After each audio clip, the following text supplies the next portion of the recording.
It's on. All right. I am going to call this meeting to order. This is the San Francisco Elections Commission regular meeting. Today is Wednesday, February 17th, 2021. It is now 3:21 p.m.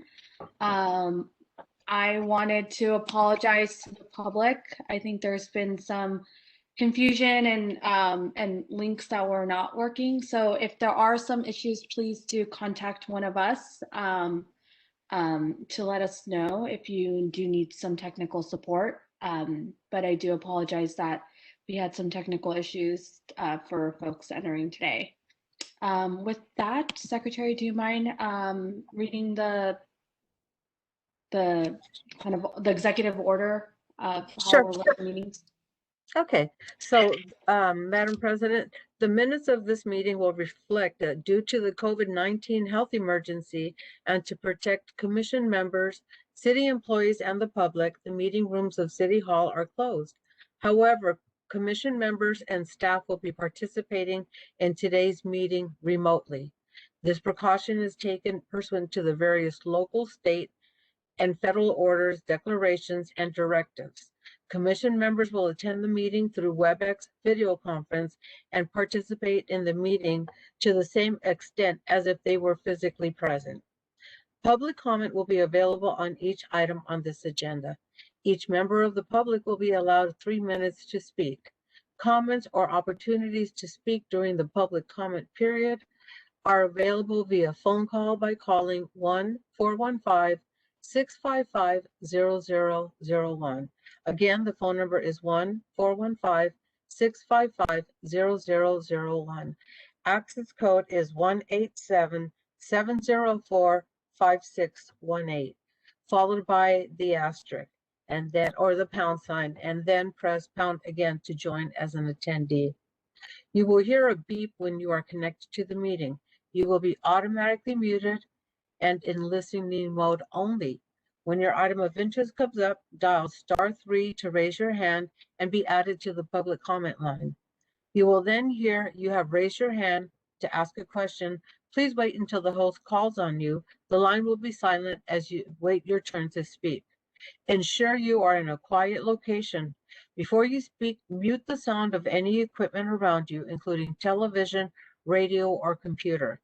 It is especially important that you mute your computer if you are watching via the web link to prevent feedback and echo when you speak. When the message says your line has been unmuted, then it is your turn to speak. If you change your mind and wish to withdraw yourself from the public comment line, press *3. You will hear the system say you have lowered your hand. Once your 3 minutes have expired, staff will thank you and mute you. You will hear your line has been muted. Public comment may be submitted in writing. It will be shared with the commission after the meeting has concluded and will be included as part of the official meeting file. Written comments should be sent to elections.commission@sf.org. That's elections.commission@sfgov.org. Thank you, Madam President. Thank you. Secretary Delgadillo, can we go with roll call, please? Sure. President Mogi? Here. Vice President Bernholz? Here. Commissioner Jung? Here. Commissioner Jordanek? Here. Commissioner Chapel? Here. Is that it? I'm so sorry. I think that's it. Okay, so we meet quorum. We have met Commissioner quorum. Donaldson is What here as about- well. Oh, I thought I said your name, Commissioner Donaldson. I'm so sorry. Commissioner Donaldson? Here. Okay, thank you. So we have met quorum. Thank you. Before we begin with item number 2, Commissioner Chapel, welcome. I wonder if you wanted to take a few minutes to introduce yourself to us and to the public, and that would be great. It's so nice to meet you. Yeah, absolutely. Great to meet everyone. My name is Becca Chapel. I am a second generation San Francisco native. I have been a practicing attorney for 10 plus years now. I have lived in the city most recently for about 4 years. I currently work with Jill Rowe, so she's the person that put me in touch with the commission. So I look forward to kind of continuing her work, and yeah, I'm very excited to be here. Thank you. Welcome. I'm sure we all will remotely get to know each other better and then hopefully in person later this year. But yes, this is really exciting to have you join us. We'll move on to item number 2, general public comment. This is public comment on any issue within the Elections Commission jurisdictions, Election Commission's general jurisdiction that is not covered by another item on this agenda. Let's go on with public comment. We'll go with 3 minutes per person. So if you have public comment, please raise your hand. Thank President you. Mogi, can you remind people how to raise their hand? I'm getting a question from someone. Oh, yes. Secretary Delgadillo. Star 3. Thank you. Okay, so I will unmute. Okay, so I see that caller 5 is asking to speak, so I'm unmuting caller 5. You now have 3 minutes. Can you hear me now? Comment? Yes. It's amazing. It's David Pilpel. That's not amazing. Just some brief general public comments. So as you were discussing for several minutes, the WebEx information on the meeting agenda would not allow me to join the meeting by video. I had to do all kinds of odd things in order to do that, but hopefully that will work for today, and hopefully we can check that in the future.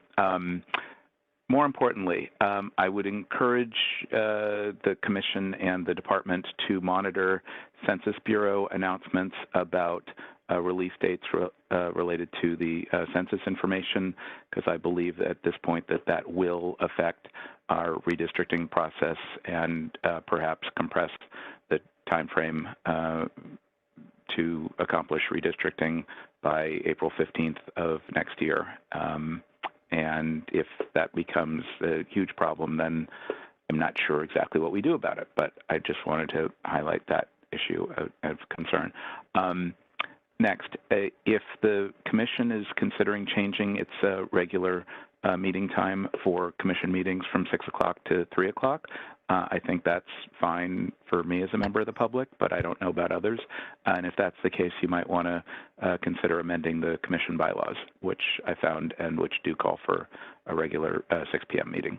And finally, I see the draft minutes are on the agenda for approval, but the draft minutes were not available to the public on the website. So I would recommend that you continue item 3 today to a future meeting. Thanks very much. Thank you. Before we go to the next caller, I just want to note that while it's not in the director's report, I have requested the director to provide some of the census updates that I know folks have seen. So we'll get to that in a later item. Okay. Thank you very much. Appreciate it. Thanks. Okay. Okay. So I do see another caller on the line. I'm going to go ahead and unmute you, caller, and you have 3 minutes to comment. Hello, Commissioners. This is Brent Turner calling. Good to see everybody surviving the COVID environment, and hopefully we're heading toward the light now. Wanted to say welcome to the new Commissioner and thanks for serving, and also give you a little background on my work with the county. Years back, many years back, 15 or so, we started working toward what's called open source election systems, which basically we're looking to provide a better security model for the country. And San Francisco has been a big part of the effort to secure the U.S. election systems, modernize them basically through a public software similar to what the Department of Defense and NASA uses in their mission critical operations. So we look to San Francisco for further work here. Los Angeles attempted a system that we put in motion there, but unfortunately it did not eventuate to be a real open source system. So we're still looking for San Francisco to lead the country on this, and the state for that matter. And we appreciate your taking time to take a look at this issue of election system security. Not only do we want a robust audit and a nice confirmed paper ballot, but also we need to get these Microsoft foundations out of the systems and replace them with a more advanced software, the open source model. So thanks for any attention and welcome. Okay. We have another caller. Oh, Jen Say. I will go ahead and unmute her. Okay, Jen, you have 3 minutes. Thanks. Thank Hello, you. hello, commissioners. I'm Jen Say, and I'm with the League of Women Voters. Yeah, actually, thank you, President Mogi. I was gonna ask the very same thing. But I guess one thing I would like to add is that back in 2011, the city's attorney's office, with one of the drafters being Deputy City Attorney Andrew Shen, published a memo on legal requirements for San Francisco redistricting that addressed how the San Francisco Charter Section 13.110D addressed local redistricting to the members of the task force, the Elections Commission, the mayor, and the Board of Supervisors. And with the delay of the publishing of the census being pushed to September, I think it's worth possibly putting out another a new memo from the city's attorney's office to give like specific clarity around how our charter, specifically section 13.110D would apply with respect to the new census published date, and new timeline that would also address giving time for the public to give input. And this would greatly help the public in understanding what the city is planning on the city's outreach plan, and how community groups like us, the League of Women Voters of San Francisco, can help with the local redistricting process. So I'm looking forward to the conversation that you guys are going to have later. Thank you. Okay, thank you. We have Lauren Girardin on the line. Lauren, I'll unmute you now. You have 3 minutes to speak. Great. Hi, thanks. I appreciate being put after Jen, actually, because I am also with the League of Women Voters of San Francisco. Jen and I we work closely together on a lot of issues, and one of those is local redistricting. And I'm really glad to hear that you plan on discussing the potential impact of the census delay on San Francisco's redistricting process and timeline. I really hope that a lot of that conversation will center around making sure that we are protecting the opportunity and the time for community feedback and public input, which are so essential to a fair maps process.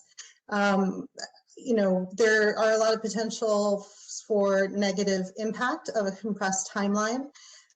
One idea, I like to have wacky ideas, is that the city evaluate convening the redistricting task force before the release of the census data. I know there are probably lots of hurdles in the way of this, but it's a model that has benefits worth considering. For example, the California Redistricting Commission, which admittedly a different body designed in a very different way, they are already at work and have been at work for months. They are already holding public meetings to educate people about redistricting and how to get involved. They have already set up their tool for people to submit their own community of interest maps.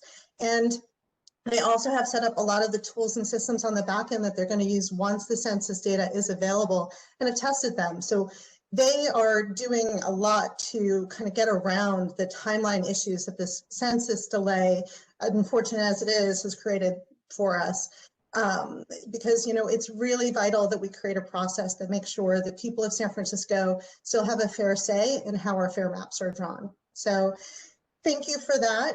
You know, and I missed y'all last month, and I'm glad to see you all back today for this meeting, and I'm really looking forward to the rest of the conversations. Thank you. Commissioner Bernholtz, I'm sorry, I missed who the they is in your last statement. Could you just say that again? Oh, that I missed you all last month, that part? No. Who's doing the workshops and the outreach that you mentioned? I missed. Oh, the California Redistricting Commission Yeah, is already okay. holding public meetings. Thank you. Yeah, that's, they have a calendar on their website of all of those. Thank you so much. Thank you for You're that. welcome. Okay, so I will mute you. We have one more caller. It just comes up as caller 5 on my end. Okay, caller, you have 3 minutes to comment. Can you hear me? Yes. Oh, I think that's David Pilpel again. I already spoke. I'm good. Thank you. Okay, thank you. Great. Okay. Okay, seeing no more public comment is closed. Thank you all for your comments. We will be following up throughout the meeting, which the next one will likely be one. Item number 3, approval of minutes of previous meeting. Discussion and possible action on July 8th, 2020, and December 16th, 2020 meeting minutes. Secretary Delgadillo, I just heard that I actually didn't see if we obviously see it in our email. And so was it posted for enough for folks to be able to see it, or was it not posted? It was not posted. Okay, then I would recommend that we, Commission, if you're okay with it, that we don't approve it this time around and we could just approve it at the next meeting. That's all right. Or if there's any objection to that. Okay, great. Seeing none. Deputy City Attorney, do we still have to take public comment if we're not going to take action, or should we? Yes, we should go ahead and take public comment nonetheless. Okay, we'll take public comment on item number 3. Thank you. Thanks. I don't see any raised hands. Can you remind the public what it was, *3 to raise your hand, right? Yes, it is *3 to raise your hand, correct. Okay, well, I see none as well. So considering we're not taking any action, public comment is closed. We'll just move on to item number 4. Item number 4 is Department of Elections budget proposal, fiscal year 2021, 2022, and fiscal year 2022 to 2023. Discussion and possible action regarding Department of Elections proposed budget for fiscal year 2021 to 2022 and fiscal year 2022 to 2023. Commissioner Donaldson, do you want to just take the lead? And I know we already checked in on how you want the flow to go, so I will have you take the lead on this item.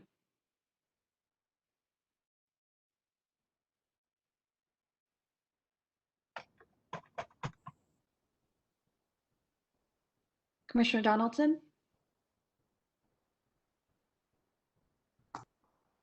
Oh, you're on mute again. There we go.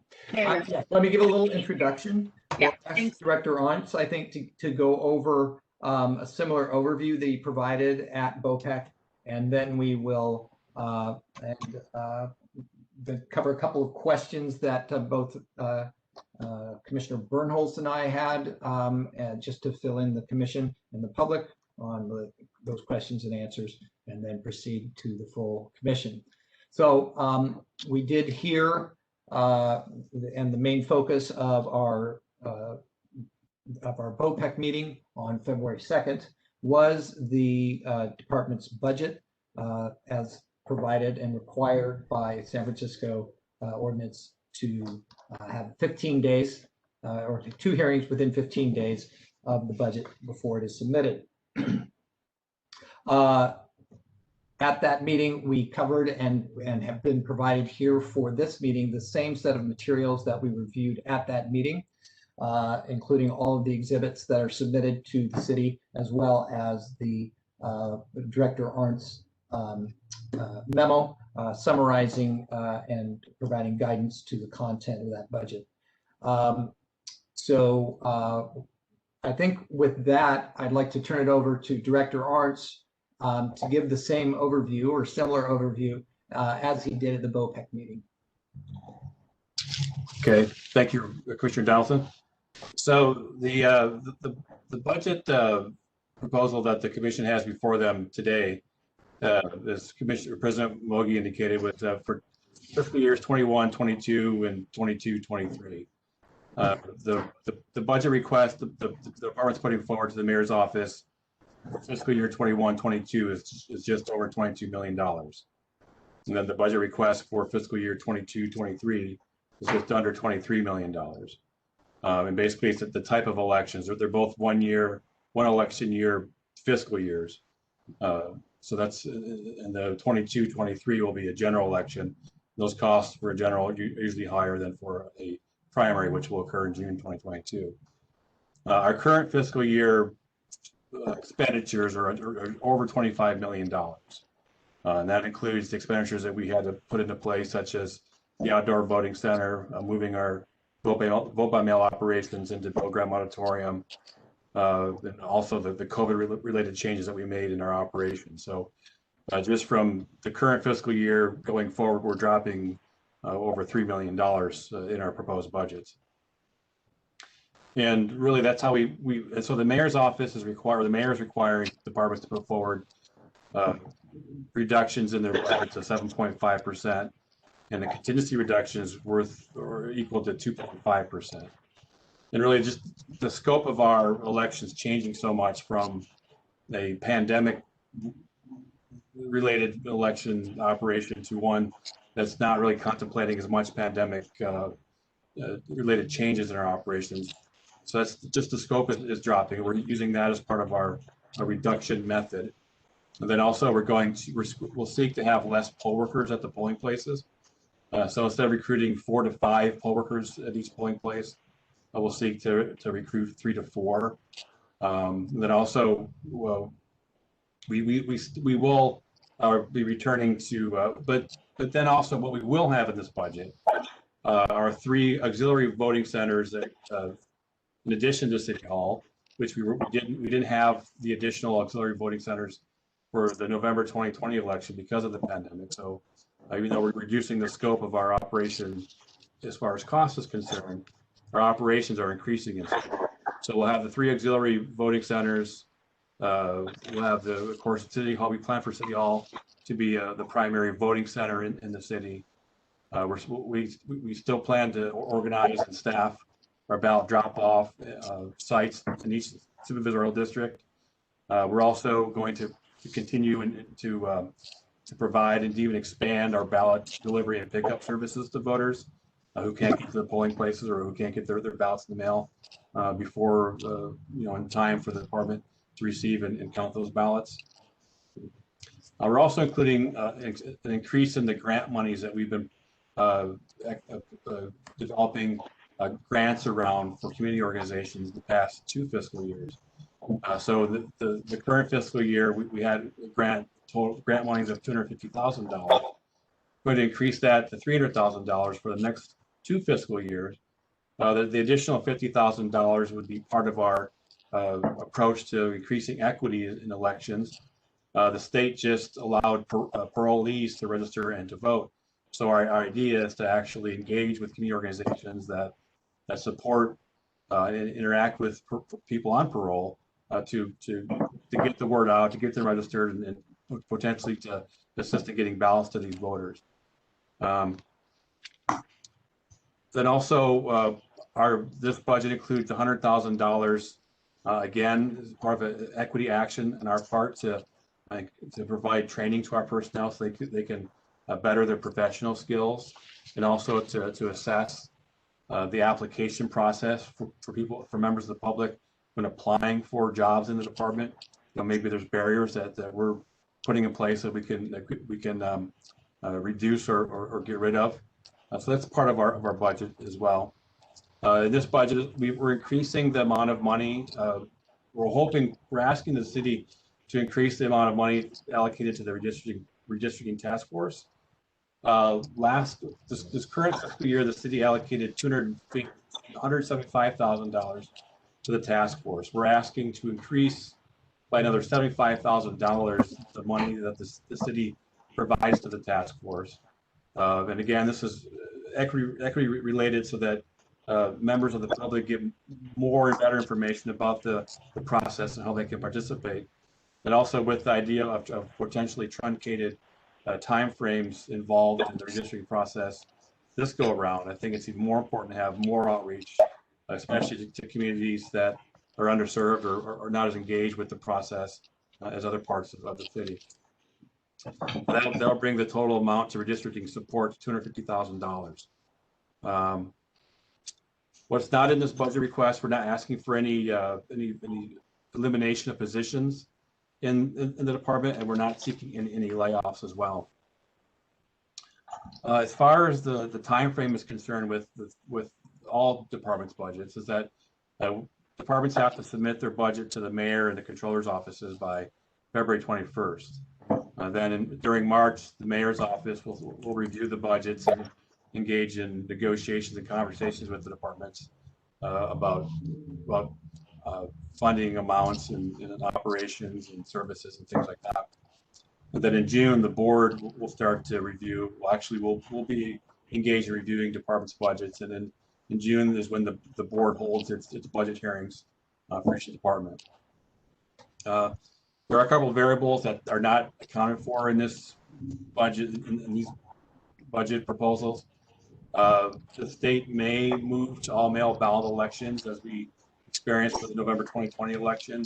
I know the state just approved the legislation, I think today, for all elections in 2021 to be for all voters will receive ballots in the mail.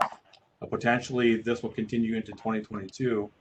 So right now, this budget contemplates the department going back to the polling place model and not sending ballots to all voters in the city, but that could change at the legislature in the near term. Then also, actually next week now, the department will be submitting to the Board of Supervisors and the Elections Commission information on what would need to occur and what the effects are if the department and the city move to the what's called the Voters' Choice Act model of conducting elections, and that model is where all voters receive ballots in the mail, and that can also, instead of having polling places throughout the city as we've had in the past. For November, we had 588 polling places. We instead would have vote centers or voting centers like we have here at City Hall, but at a reduced scale, or like we had outside Pilgrim Auditorium, again at a reduced scale, at 53 locations throughout the city. That would increase our costs going forward. There'd be a lot of initial upfront costs to implement the new model, the Voters' Choice Act model, and there would be ongoing increases in costs as well. We've not finalized the costs, so I don't have any numbers to share with you at this point, and it'll be a report next week that we provide to the board and to the Elections Commission.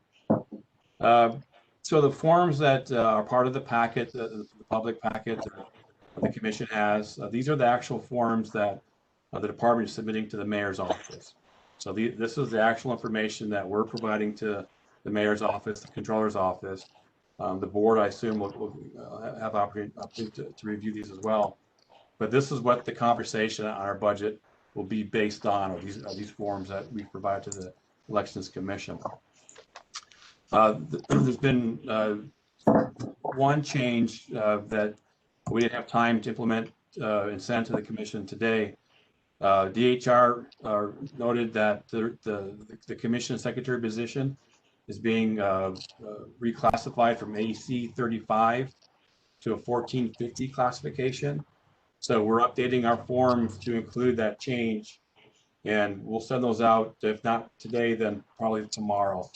I think there's like a $30,000 change in the overall funding for the classification from AC 35 to 1450. So other than that, the forms, everything that we submit to the the commission at the first part of, well, actually the end of January. It's the same information that we'll submit to the mayor's office.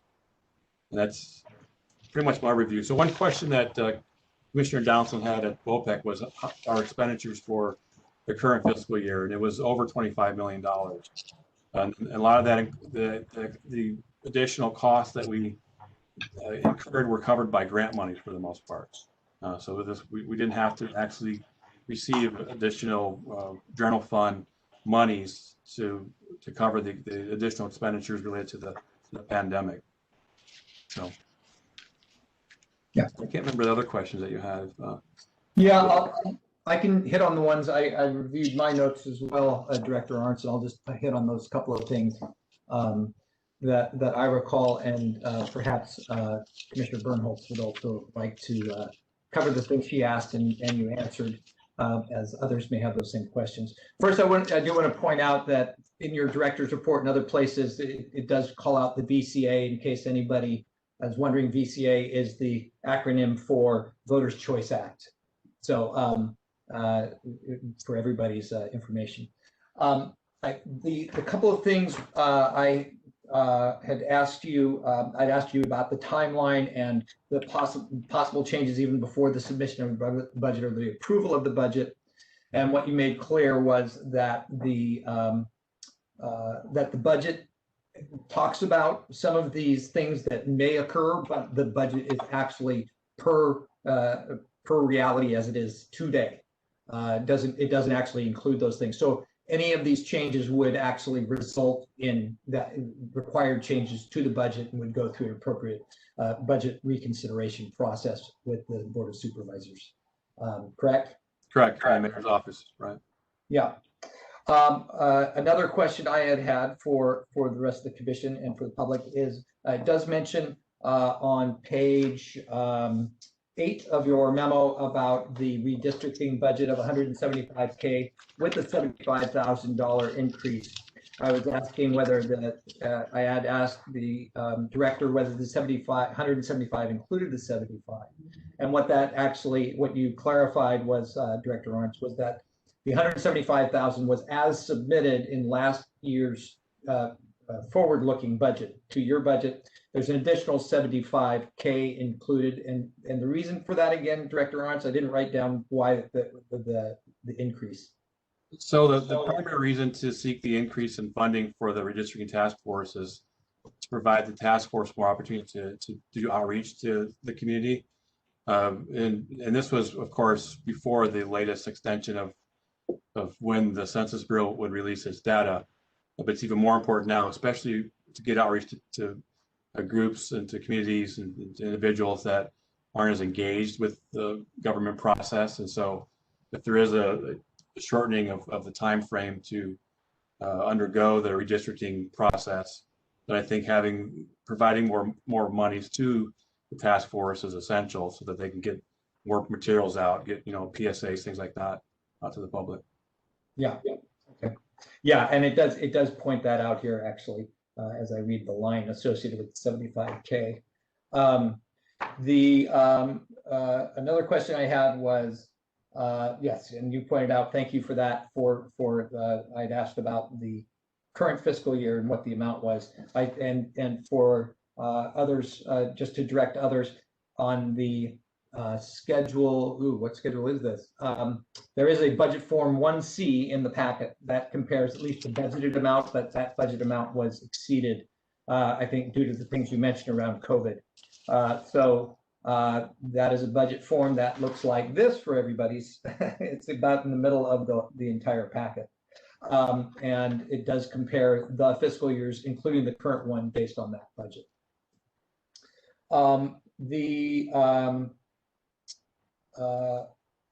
Let's see.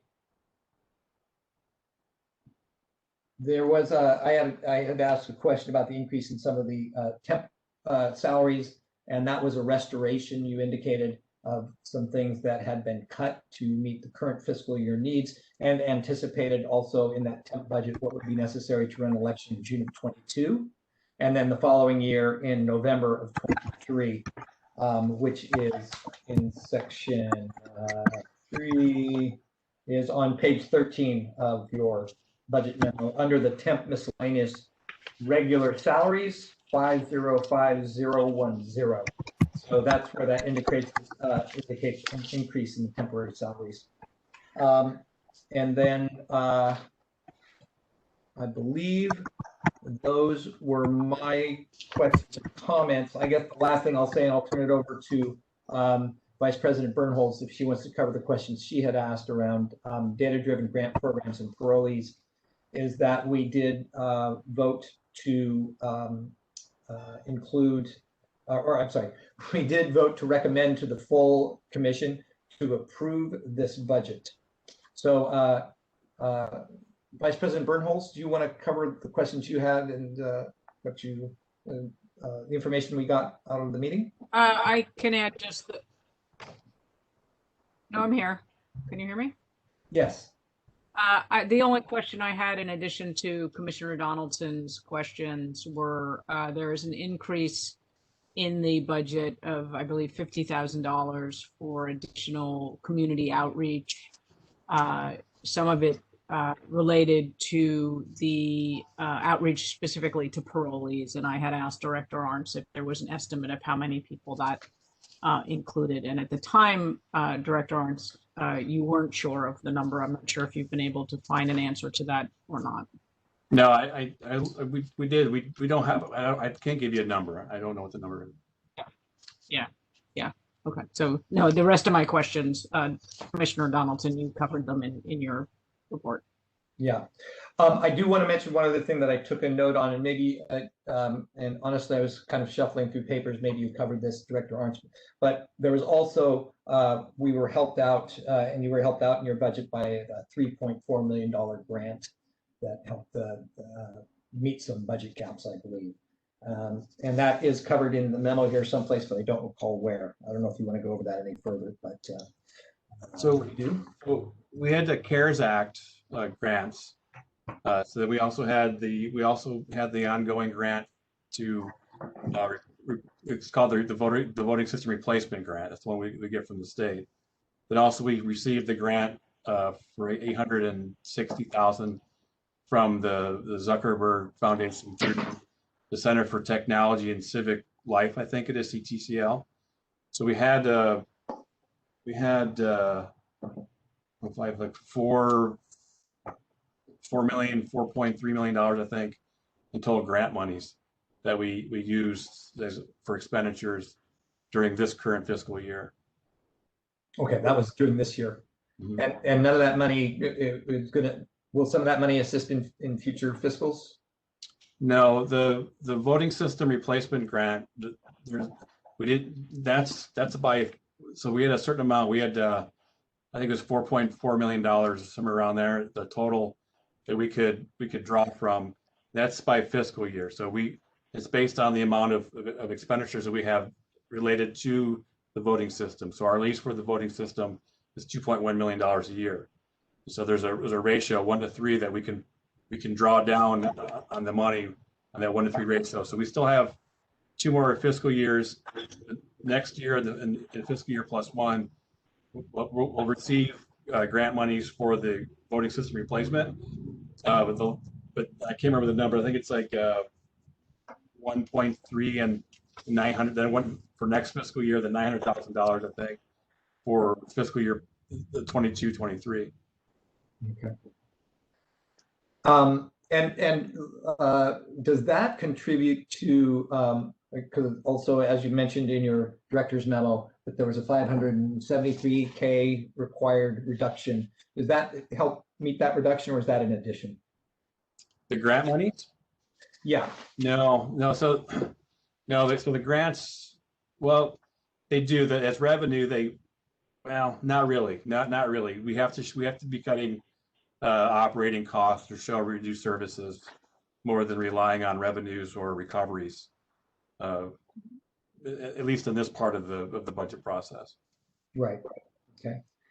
And so I guess then I don't have any further questions or comments to try and provide any further illumination of this, other than to say thank you, Director Arntz.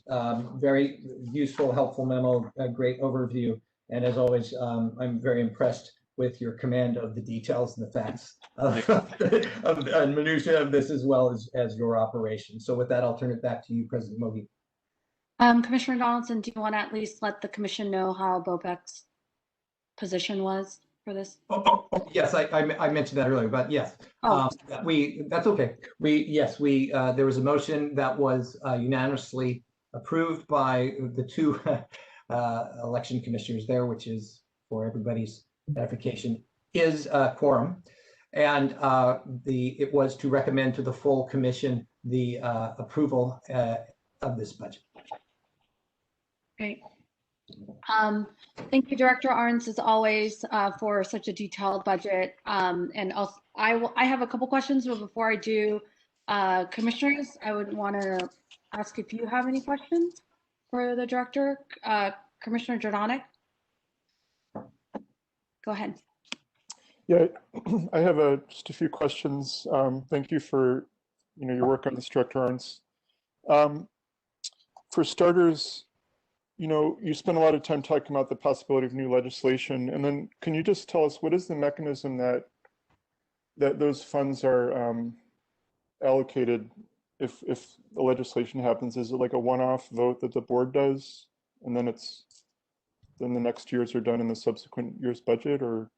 It depends on the timing, really. And so, like, if the legislator just passed, I'm glad you brought. I'm glad you're bringing this up, because I forgot to mention something.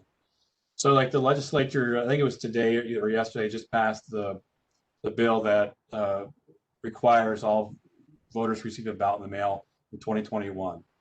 So, if there's a recall election this year, like there's a potential recall for the governor this year. Then also there's been a recall started in San Francisco for the district attorney. I know that the notice of intent to recall has been delivered to the district attorney, and the district attorney has provided a response. So now it's on the proponents to continue that process, to get a petition put together. I have to approve it, circulate it, get enough signatures. But if there's any elections this year, if it's after the budget process, the city still has to fund those elections. And so we'd have to get we'd inform the mayor's office first, and let them know of the cost, and then they would have to go to the board after the conversation with the mayor's office. So, but if it happens now, let's say they pass next week, then we would go to the Voters' Choice Act. Then we would have time for the conversation and to redo the numbers and can go through the normal process with the mayor's office and the board. So it's a matter of timing. And then if it's a mid-year process that is through the board, does the commission not really have to approve that, or would we still need to approve that? Or in the past, I don't think I've brought such things to the commission. It's been with the mayor's office and then the board, but I mean, certainly I can provide the budget to the commission. Okay. And then, yeah, the other question I had on this was, you alluded to it just now, but what is the likelihood that there will be a special election, like in terms of maybe the state? Do you know? You're right. I just know what I read in the newspapers as well. So I know that the proponents to recall the governor, supposedly, if we've got, they're saying they've got over 1.5 million signatures. I don't know if they delivered all those to the counties yet. And then the proponents have indicated they want to get several hundred thousand. And 1.5 million is the floor. Right? The proponents have to obtain at least 1.5 million valid signatures on their petition for a recall to be called and to occur. And the proponents indicated they want to go beyond that by several hundred thousand signatures to ensure that they have enough valid signers on their petition. I mean, so if they can continue at this rate, it seems like they would have enough signatures. But if they're valid or not, we won't know for 6 weeks or so after they submit. Then a potential recall for governor would happen probably August, September, October, somewhere in there. Okay. And then my second last question is, on the org chart you included as part of the budget, am I correct that there are just 2 positions that are not filled currently? You're filling one of them? It's probably would be the one deputy director. Which ones are you looking at? I don't have the. Well, there was one at the deputy director was one, and then there was a second one at the bottom on the left. It was like it had the star next to it. I don't actually have that before me. Hold on. Let me see if I can pull it up here. Actually, well, I'll dig it up when someone else is asking a question. And then my last question was, in terms of, I know like Commissioner Hill was working on grant money related to outreach and from a foundation, I think. Is that, and I think President Mogi was continuing that. Is that part of anything, or I'm not sure where that stood? Yeah, I can't remember all the specifics. Maybe President Mogi can, but the way that the conversations were going with the foundation to potentially fund outreach, there was the mechanism wasn't really meeting the city's process requirements, so I know we had to let that go. But right now there's no movement to actually build a partnership with the foundation or organizations like what Commissioner Hill was advocating for and what's gone on in Seattle. So. Okay. Yeah. So I'll dig up the org chart question, in a few minutes. But I've got it before me now. Which one? It was on the bottom, I think, towards the left side. They had a star next to it, I think, or a V. Oh yeah, so we do have one programmer. Yep. Okay, so it's just those two then. As far as the permanent,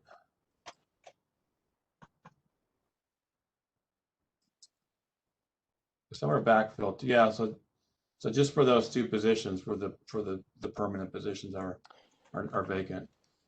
Okay, and then the last thing, just for the public and the commissioners, there was one of the forms that had a few lines of text cut off, and that's posted on the packet today. It's Form 3B.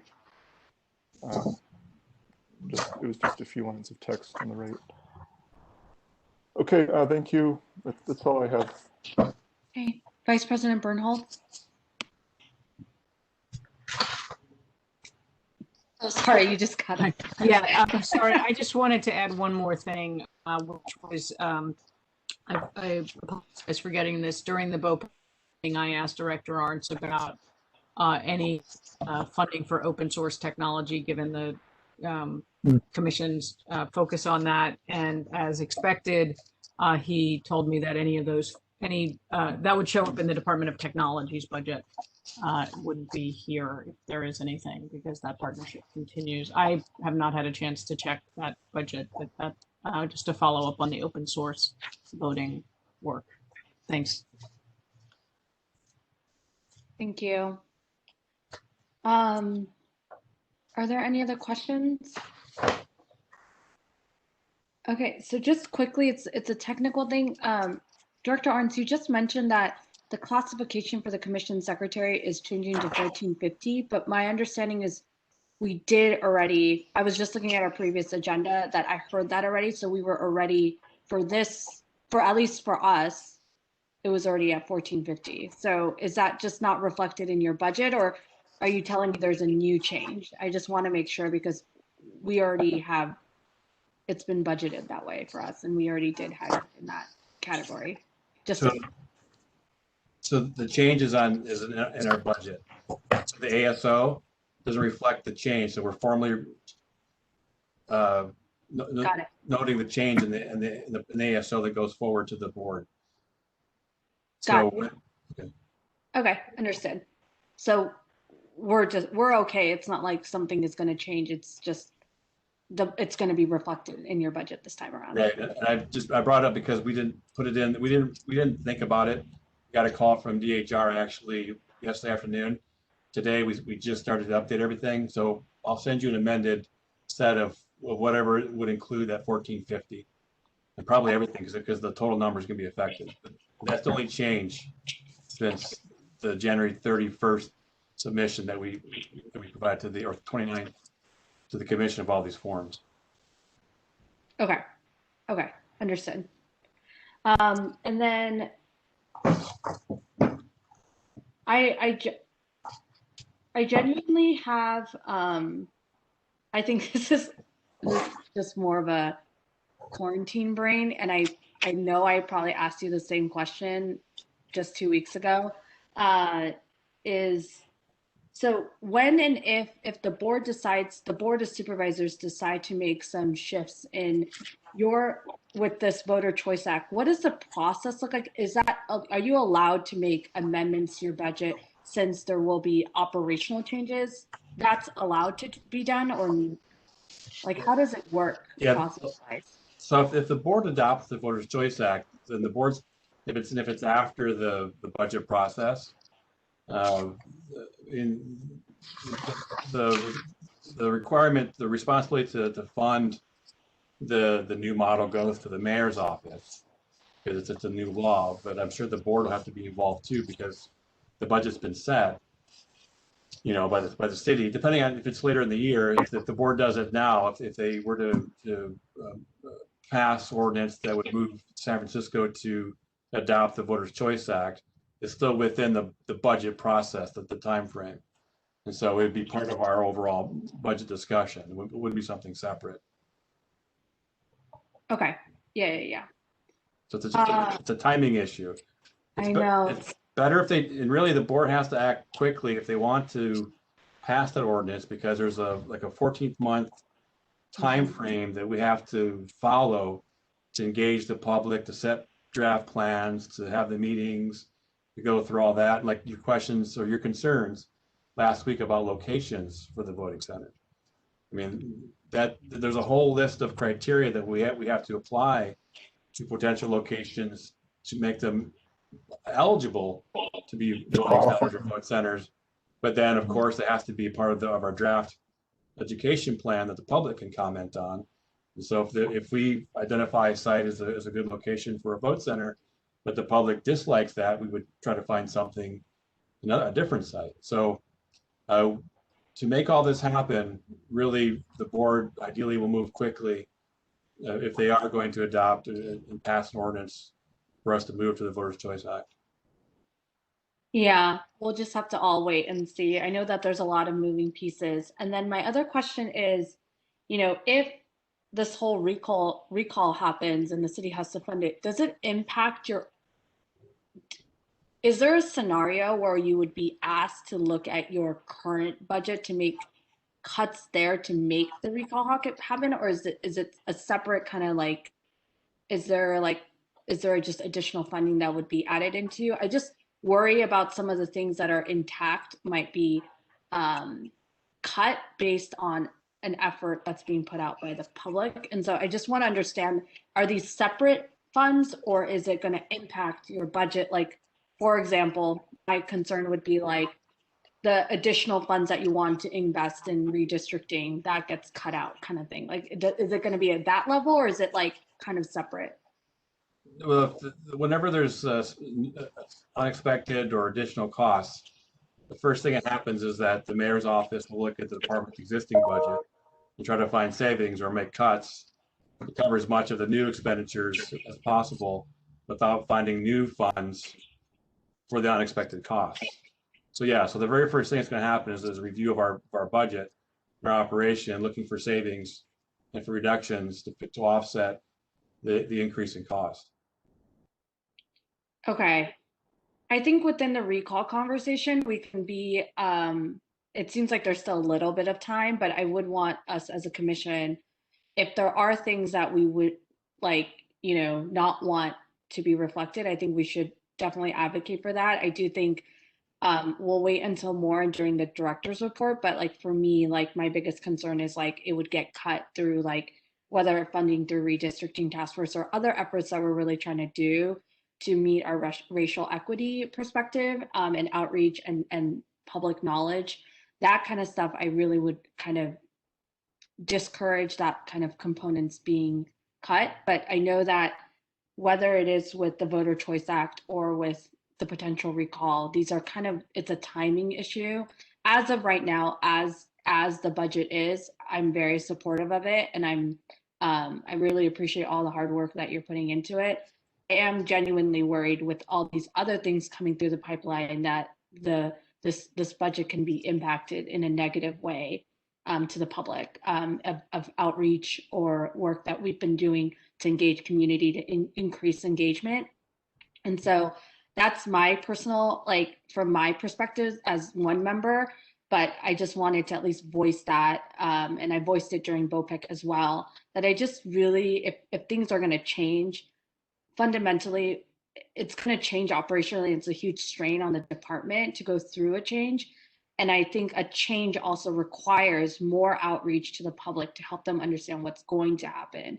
And those are two things that are extremely important that we just don't cut eventually if it's going to require the director to review his budget to move forward if there are new changes. And so these are things to just be cautious about. I don't think we need to make a decision or a position because I think that's premature, but I wanted to at least voice it so that, you know, if things do come up and things change very quickly, that we can be responsive as a commission in terms of not only protecting the department, but also making sure that, you know, we are doing what's right for the public as well. So I just wanted to provide that feedback today. Okay. With that, we can go into public comment.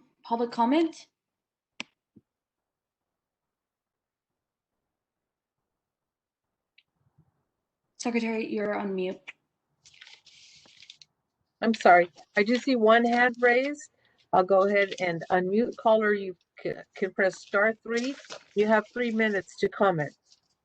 Can you hear me now? Yes. Great. David Pilpel again. I think on the commission secretary discussion, I think that position was never properly classified. And so it's been kind of in limbo for, you know, close to 20 years.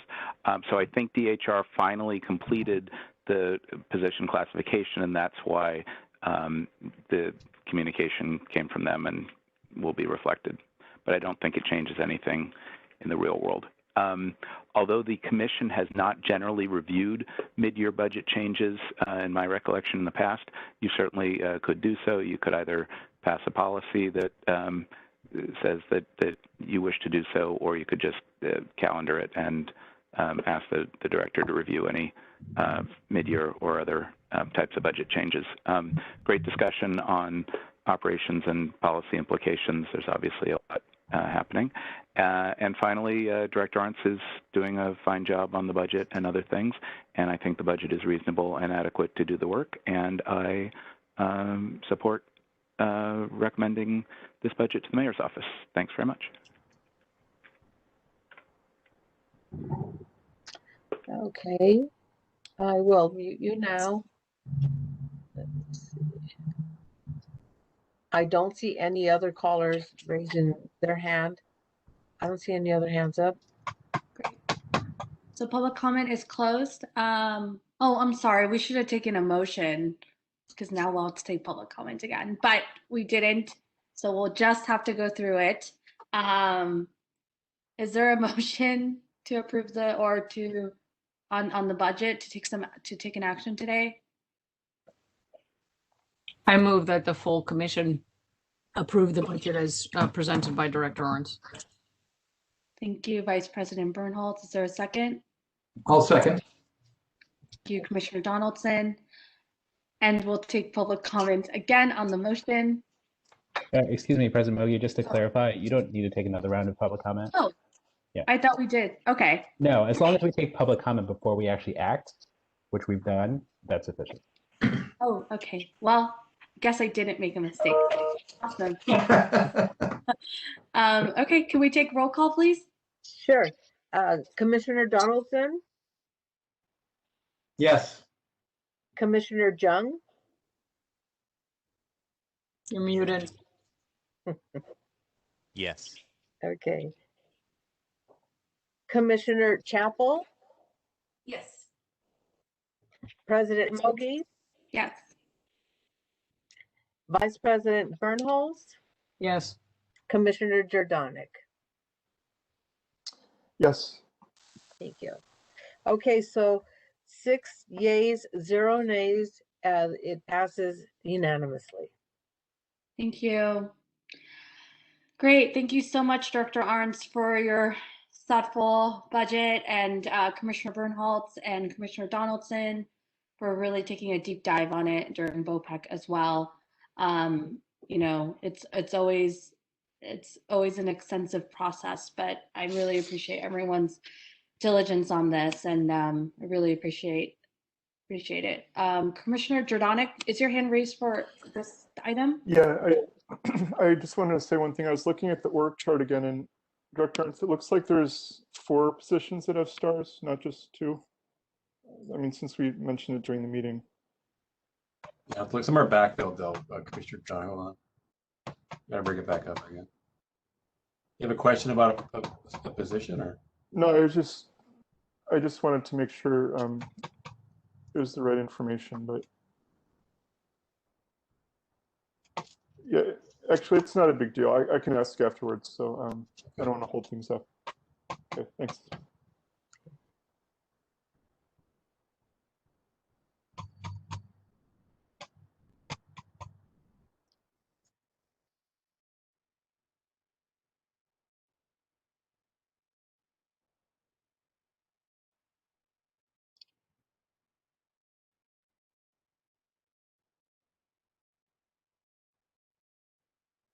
Yeah, we can move on. It's okay.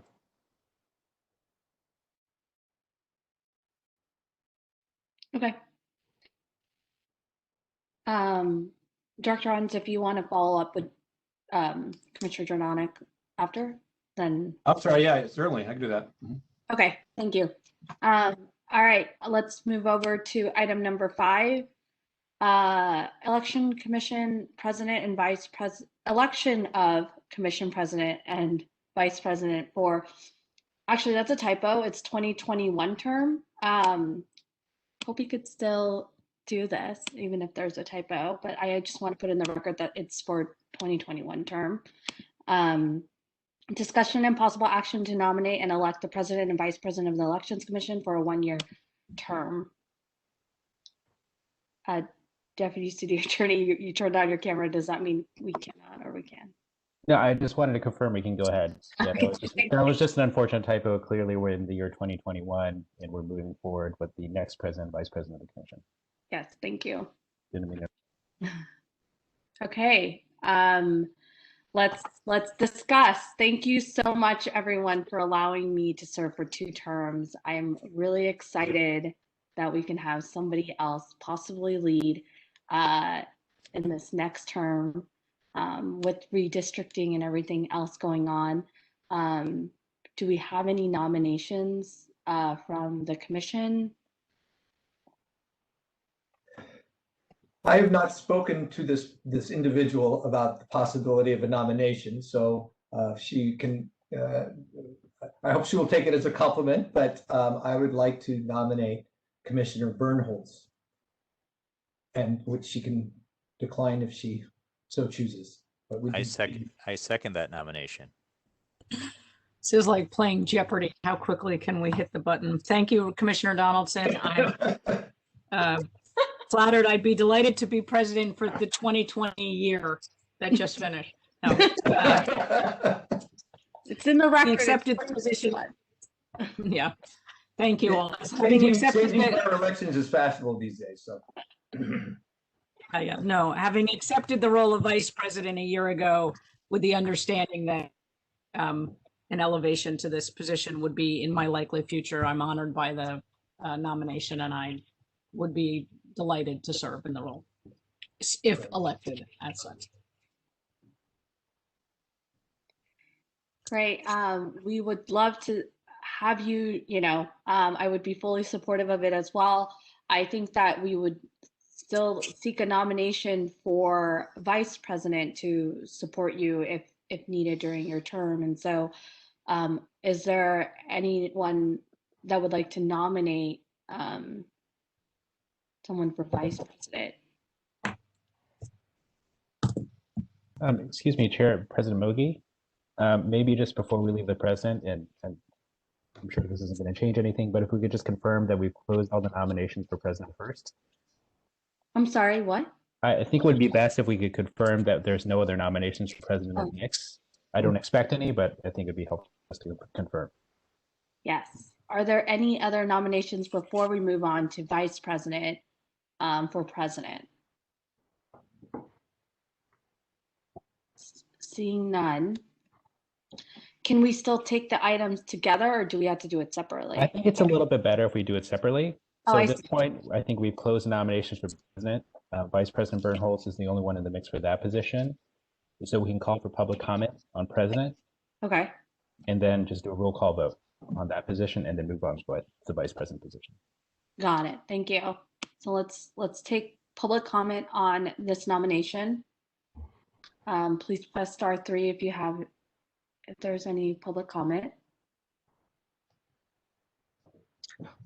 I don't see any hands raised.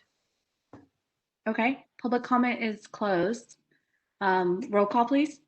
Okay, so this is roll call on the nomination for Vice President Bernholz to be president. And Commissioner Donaldson, Yes. Commissioner Jung, Yes. Commissioner Chapel, Yes. President Mogi, Yes. and Commissioner Jordanic. Yes. Okay, so we have 5 yays, 0 nays. So the motion carries. Wait. Do I not vote? Well, Yeah, Commissioner Bernholz can No. vote for oh, herself. she can vote for herself. I'm sorry. Okay, Commissioner Bernholz, Vice President Bernholz. I'm sorry. Yes. Okay. I really thought. Okay. So we have 6 yays, 0 nays, and it carries.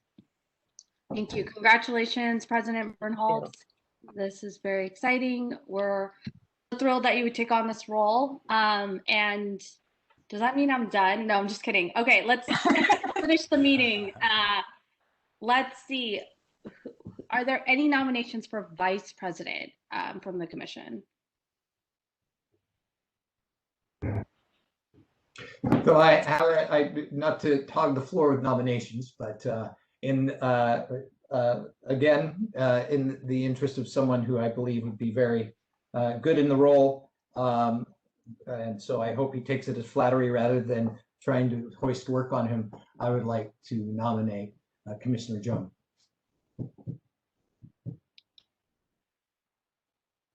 I would definitely second that motion, but we would love Commissioner Jung, some thoughts. Well, before I answer that question, is there anyone else who has a desire to step up to this important role of vice president? All right, with that, don't all speak at once. I would be honored to accept that role, to accept the nomination for that role. Wow, this is momentous. Thank you, Commissioner Jung. I can second that motion, right? I did. So yes, I would love to see if there's any public comment on this. But before we do that, I'd like to nominate someone too, and I would nominate President Mogi for the role.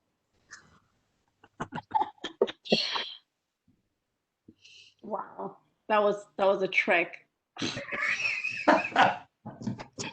I don't hear a second. So is there a second?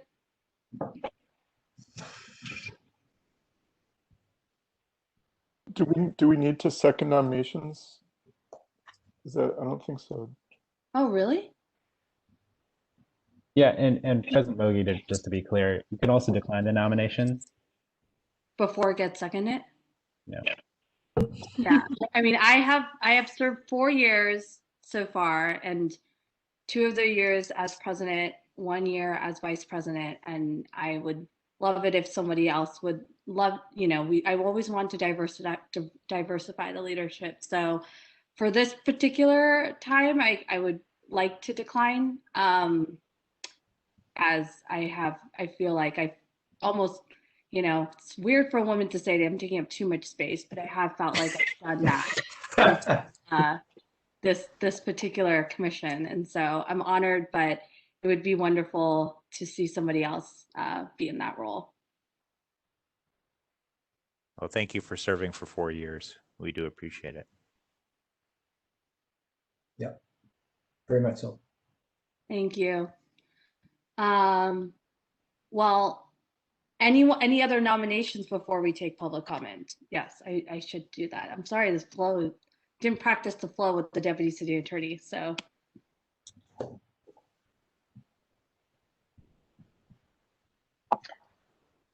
Seeing none, could we take public comment now for the nomination of vice president? So we do have one caller with their hand raised, and I'm going to go ahead and unmute. Caller, you have 3 minutes to speak. *3, please. Can you hear me now? Yes. Great. David Pilpel again. Just very briefly, I'm very supportive. Whoever you choose, it'll all be fine. Just wanted to remind you that serving on BOPEC is also an option that we strongly encourage, and BOPEC does not have to meet just once a year. You can meet as often as needed to discuss any number of things within its jurisdiction. So please don't go away, any of you. All right, thanks. Okay. I don't see any other hands raised. Thank you. Okay. Okay, roll call, please. Roll call. Commissioner Donaldson? Yes. Commissioner Jung? Yes. Commissioner Chapel? Yes. President Mogi? Yes. Vice President Bernholz? Yes. And Commissioner Jordanic. Yes. Okay, so we have 6 yeas, 0 nays. It passes. Congratulations, Commissioner Vice President Jung. This is really exciting. We also will have to, yes, congratulations. Yes. And thank you for your service, President Mogi. Oh, thank you. It's been an honor. It's been really fun. I've learned a lot how to run meetings. So we really appreciate all of your patience with me, and really excited for us to move forward with a lot of other things that are now due with this budget process that we might experience more changes. So I'm really excited to continue to serve, and thank you both to President Bernholz and Vice President Jung for stepping up to taking on this role this upcoming year. I want to also mention to President Bernholz that we will be,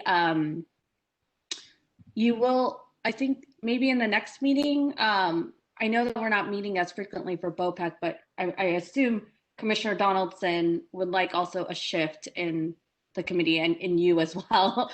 And so I think that we should talk about the committee in the next meeting.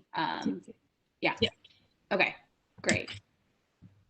All right, I think that's it. I will, as mentioned, I will finish off this meeting, and item number 6, Commissioners Report. Commissioners Report on topics not covered by another item on this agenda. Meetings with public official oversight and observation activities, long-range planning for commission activities, and areas of study, proposed legislation which affects elections. Are there any commissioner report this meeting today? Commissioner Jordanic. Yeah, I just want to mention 2 things. Number one, and maybe Director Ernst, you can speak on this, but the EAC passed an updated version of the VVSG to the voluntary voting system guidelines that voting systems need to generally need to satisfy to be approved. And is that correct, Director Ernst? Yeah, so, but not well, new voting systems, not existing voting. Yeah. And then the other thing, it's not really my report, but I don't think anyone said it, but the commission did advertise the our vacancy for the Board of Education on Twitter. So more people know about that vacancy. And I think Secretary Delgadillo, is the deadline March 11th for the Board of Education to accept applications? Yes, it is. March Okay. 11th. Okay, that's all I have to report. Thank you, Commissioner Jones and Commissioner Jordanek. It's like we're all mixing everyone up today. And any other commissioners report?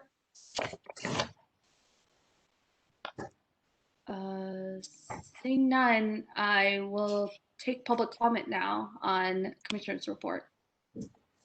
Commissioner Delgadillo.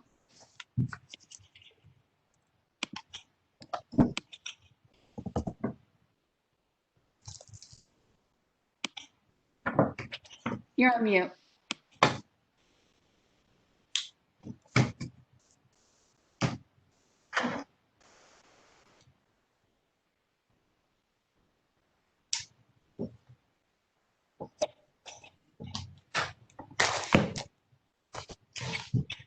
Secretary, you're on mute. Lauren, sorry. Lauren, can you hear us? You're unmuted. I hear you, yeah. Oh, okay. I'm sorry. Go ahead. Fabulous. Yeah, just this will, I'm assuming, will come up in a redistricting conversation later, but Commissioner Donaldson had been working on the application for the seats that this commission nominates for and appoints for the task force. And I'm wondering if there's, if that's just been paused or if there's plans for that moving forward, because I think the last we heard there was a revision. So that's the one that I have. Thank you. Thank you. Yeah, I can comment on that now or discuss it in possible action or next item, discussion of possible actions. You mean in item 8 for future meetings. Yeah, let's just, do you mind considering it just like a report back, since this would be also, because we're not going to take action, we're just, I would like to discuss the scope for future meetings since we didn't discuss it this meeting. Anyways, let's discuss it under item 8, if that's okay. Sure, we can do that. Okay, I don't see any other hands up for comment. Okay, great. Public comment is closed. We'll move on to item number 7, Director's Report. Director Arns. Thank you, President Mogi. So, I won't go over my report too much, but so I've not issued the RFP yet to identify a consultant to assist the redistricting task force yet. I expect to do that tomorrow or Friday, probably Friday. We had to get the RFP reviewed by the contract monitoring division.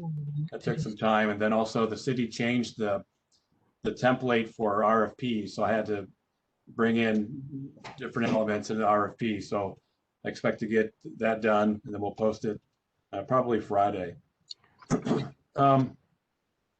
Then also, so Andrew, the Deputy City Attorney Shen organized a meeting with me and the clerk of the board's office, and so people are starting to discuss the timing and the elements of redistricting as far as the local task force is concerned. Then I think, Andrew, do you want to talk about the ordinance that you drafted? Is it too soon for that, or? Well, before you actually, yeah, go ahead, Deputy City Attorney. Because it talks about timing, that's the concern. Andrew, do you want to mention that, or? Yeah, I'm not quite sure how much detail we can go into yet, since it's something that we're still discussing with the clerk of the board's office. But certainly, I think we're all well aware, both on the commission and starting to be around in City Hall, there'll be further delays in the release of redistricting data that we can use for the city's redistricting process. As a couple members of the public have already alluded to, the current estimate that the census has announced is that the data will be released at the end of September. Customarily, it's released at the end of March, so we're already in the mix of a 6-month delay. And there's always the possibility, of course, of further delays as well. That could put us in a bit of a crunch because under the charter, we do have an April 15th, 2022 deadline to get the process done. So one of the things that we're at least currently exploring, but I don't want to speak too much out of turn here. One of the things we are currently exploring is convening the task force early. That is, even before the data is released by the Census Bureau, that the city would do its best at least to be ready to gear up in terms of already having the task force formed and having members appointed to the task force and getting some of the preliminaries out of the way. So once the data is actually available to the city, we can hit the ground running. So certainly that's something that Director Aronson and I are starting to explore and happy to report to the commission more about next month. Deputy City Attorney, do you mind differentiating the local process and what the state's California State Redistricting Commission, like the difference? Because I heard from the public that there has been process, and I know they've recruited and filled that commission a long time ago. And what is the difference, and why we should or shouldn't be starting earlier or now, or well, yeah, and also to emphasize, we are trying to get started a little bit early in terms of at least sequencing than we normally would, given the announced delays. But there are different approaches that different jurisdictions take. So the state as a whole, and Los Angeles does the same as well, they kind of get things started before the data is actually released. It's contemplated in their statutes and their city charters that the task force is just established. And then once the data is made available, then they can go ahead and crunch the numbers into the analysis.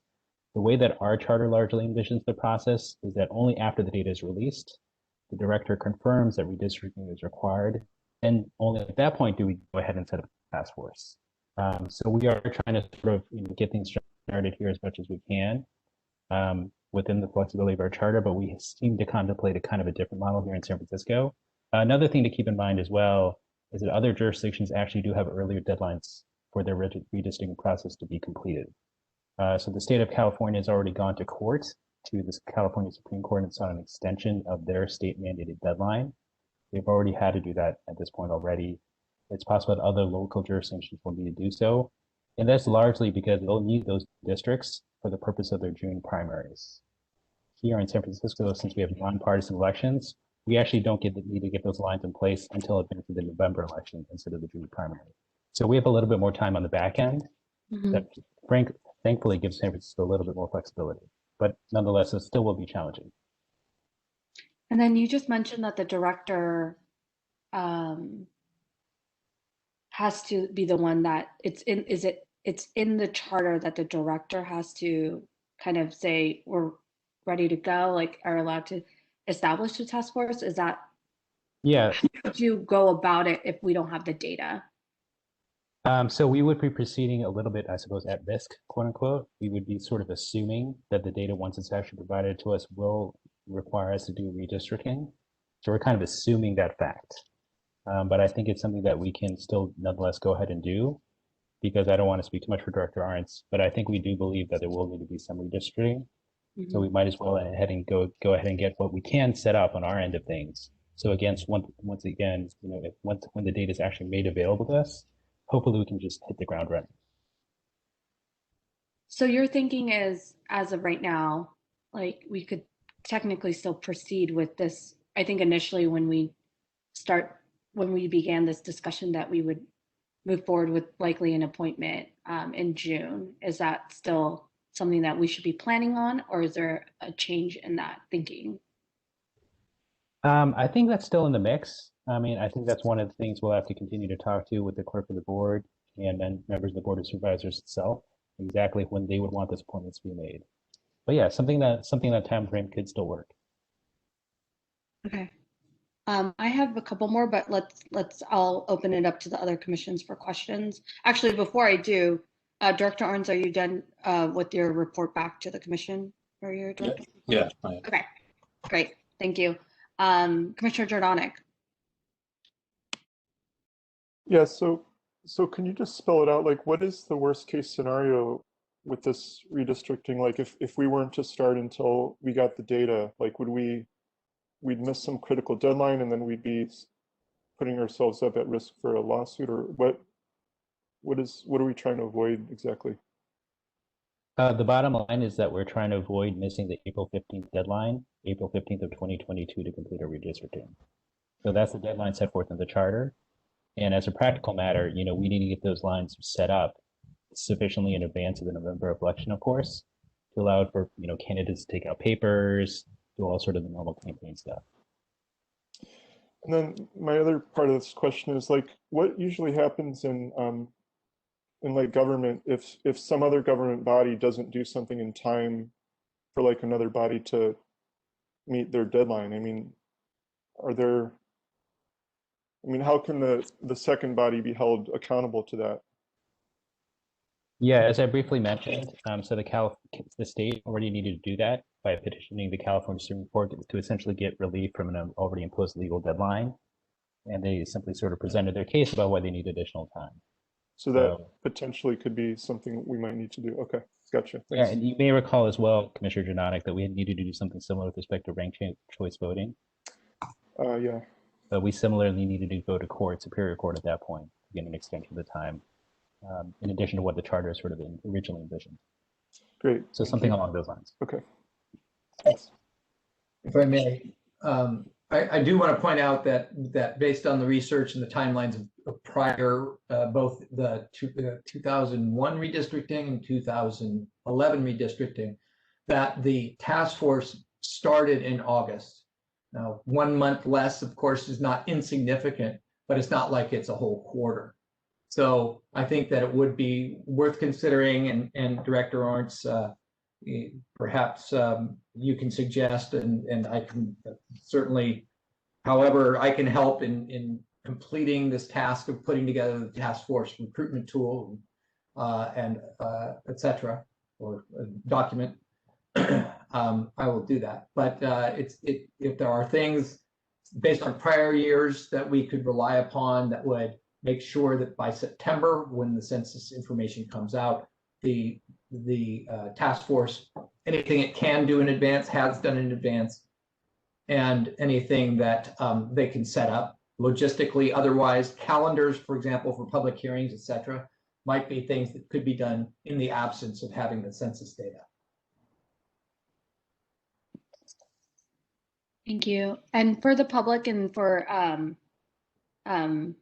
Commissioner Chapel, like we do just a reminder that the Board of Supervisors they can appoint 3 members. The mayor can appoint can appoint 3 members, and the commission can also will need to appoint 3 members as well. And so we're in the process right now of figuring out our timeline. Commissioner Donaldson has taken a lot of initiative to move this process forward. And we're just trying to understand timing and timeline of this. And so just some background. Which actually brings me to a question. I'm sorry, if I may, President Mogi. Who is the convener of this body? Is it the Board of Supervisors? In other words, we do our due diligence. We rapidly find 2 people to be ready in June, and whenever it starts is when it starts. We don't have control over that, I don't think, correct? Well, I organized at least the initial meeting for the task force. Got it. And they take it from there. I think the sooner that the task force is formed, the better, because I think the task force, like Commissioner Donaldson, I think you were very accurate, and they need to know one another. They need to know their resources, what resources they think they need in addition to what they've been given, and that does take time away from the redistricting work, I think. So I think the commission moving sooner, just as we're trying to move, the department and the clerk of the board's office earlier, despite the data not being released. I think that makes a lot of sense. And then Deputy City Attorney Shen, the clerk of the board will notify this timing situations that were coordinated with the Board of Supervisor, I assume. Like, yeah. It doesn't make sense if we then appoint folks at like May, let's just say, and then the Board of Super is like not even on the radar to appoint someone until July. It makes kind of like a little bit no sense. So are we trying to at least coordinate efforts to do this? That's correct. And I'll answer Commissioner Donaldson's prior question. So the Board of Supervisors is the entity that formally convenes and funds the task force. They do it by ordinance. That's what we did in 2011 and previous years as well. Yeah, but we do want to coordinate on timing, of course, because it would be premature to do, for the Elections Commission to make its appointments too early, because especially now, given everything that's going on in the world, making appointments, 6 to 8 months or so in advance of when they actually start meeting, which even in normal times wouldn't be until the fall, maybe a little bit early. You just don't know if people are going to have changes in their availability and such. So it would be best if everyone's kind of moving around in the same time frame. It's not legally required, but I think practically, as you suggest, I think that makes a lot of sense. Yeah, and I do recall one other thing, Deputy City Attorney, which was that the timeline that it was called out in the ordinance about redistricting had a timeline that was based on receipt of the census data. So I presume they'll also have to have some sort of an ordinance to revise that. So anyway, I guess the thing is we'll work on our end to be prepared to get people, to onboard people. There's other moving parts on which we're dependent. But point taken by our input from, Ms. Girardin, hopefully I pronounced that correctly, is getting this application process complete and ready to go. Yep. Okay, are there any other questions in regards to the director's report? Seeing none, let's take public comment on this item. Okay, we do have one caller. Oh, actually 2 callers who would like to comment. I'm going to go ahead and unmute you. You have 3 minutes to comment. Star 3, please. Can you hear me now? Yes. Great. David Pilpel again. So really nothing on most of the director's report, but since we're focusing on the redistricting and the census timeline, a couple of things. It might be helpful for the next commission meeting to have just a short memo from either the director or the deputy city attorney on what's the time frame that's laid out in the charter and what seems likely and what the options are at this point, both for dates and deadlines and appointments and process and convening and all of that. Just some thoughts very quickly, and I'll try to do this in 3 minutes. Then if you have questions, I'm happy to answer or discuss at a future meeting. In my experience on the redistricting task force 10 years ago, there was a pretty significant amount of preliminary and preparatory work that was done that really had nothing or very little to do with the data and the numbers. It was simply organizing the body, talking about priorities, figuring out outreach strategies, engaging with the consultant, talking about which types of communities needed outreach and where we wanted to have physical meetings and newspaper announcements and just all of those kind of large-scale administrative things. And that took a number of meetings over several weeks and probably a few months. In my view, all or most of that, I think, could be accomplished now or, soon, and then just set up maps and options and dates and whatnot, anticipating that there will be data that's worth crunching and looking at. And again, I can go into that more if that's helpful. It also seems to me that the earlier deadline for candidate filing that's in, I don't even think it's in the charter. I think it was in an amendment to the Campaign and Governmental Conduct Code that moved the candidate deadline to June from August, so as to facilitate something around the public finance program over at the Ethics Commission. It seems to me like that could also be changed by ordinance back to August or some other time between June and August. so as to provide up to another 60 days there. And there was something else, and darn if I can remember it now. Anyway, I just think whatever one can do to set the thing up would be helpful. And yes, of course, the mayor appoints 3, this commission appoints 3, and the Board of Supervisors appoints 3. As I say, happy to answer questions and help regardless of whether I'm appointed or not. This is an important process that needs to happen for all of our benefit. Thanks. Thank you.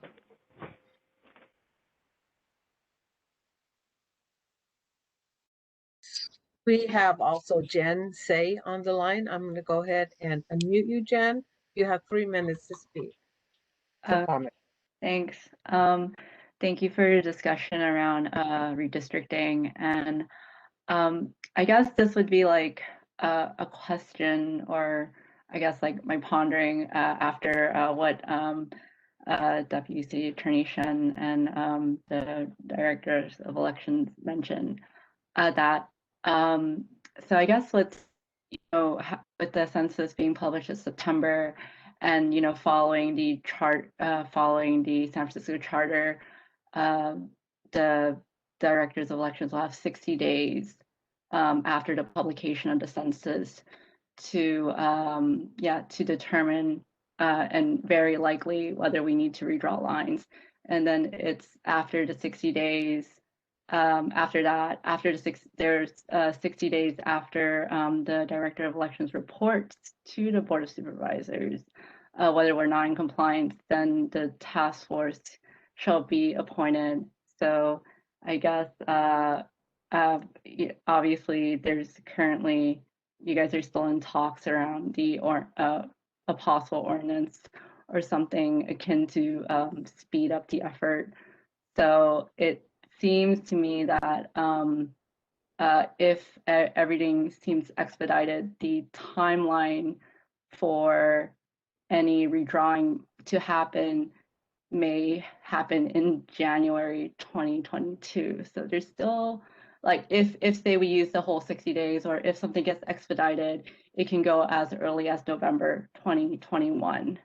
So it still seems like the window is still fairly short, given that we are restricted to the deadline to April 15, 2022.